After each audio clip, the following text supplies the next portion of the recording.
The clear, rich notes flow through the central Phoenix neighborhood like a gentle breeze. It's a sound that only can be attained through years and years of practice.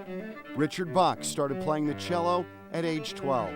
It sort of took on a life of its own. I mean, it worked out well. I enjoyed it, so I kept working at it and kept practicing.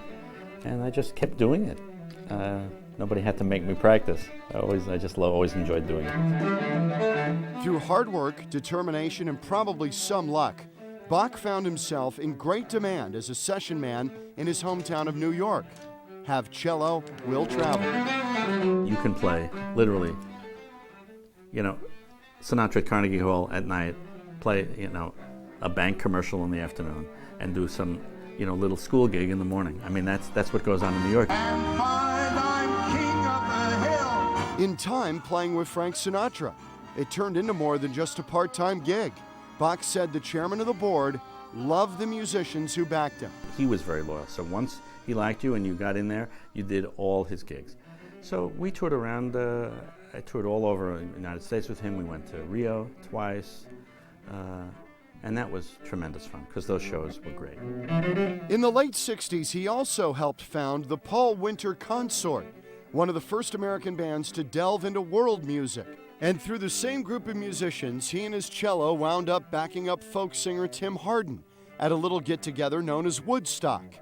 Bach says he had no idea what he was getting into for a gig that paid just $200. And we got on, we played our set, couldn't get out, it was dark and it was raining, and we literally slept in the mud, and in the morning we were rescued.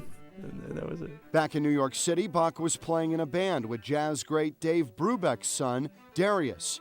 That's when his life took another turn. We were playing in this little club, and someone came in and just filled my head with Italy. And if you're in the neighborhood, give me a call and whatever. Anyway, I just went for 2 weeks. As easily as wine spills into a glass, those 2 weeks in Florence turned into 8 years of playing music with the finest musicians in Italy. But it was more than just the music. And that really changed everything, because that changed the way I looked at life.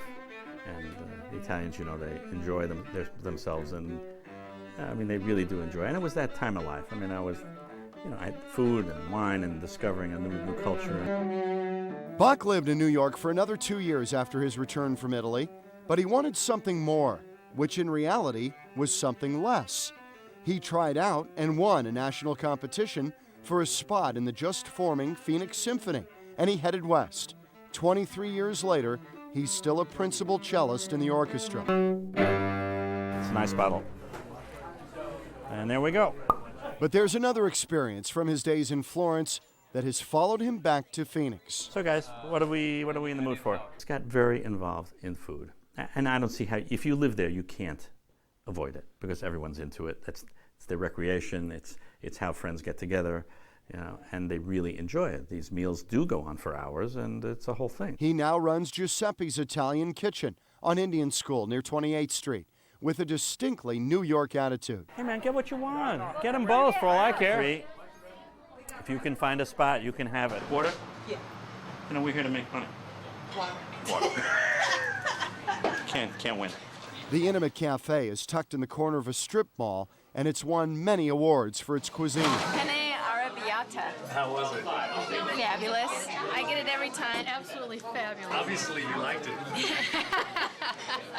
No, it's fantastic. It's always fantastic. But it's the family-like atmosphere that has the customers coming back time after time. And that's just how Bach wants it. It's comfortable. Everyone knows each other. You can just sit and talk to somebody. There's nothing else going on there. There's not a bar scene. There's no hype of any kind. You want to sit. You want to drink another bottle of wine, drink another bottle of wine. Have fun. Cheers. Chin chin. John Hook, Fox News.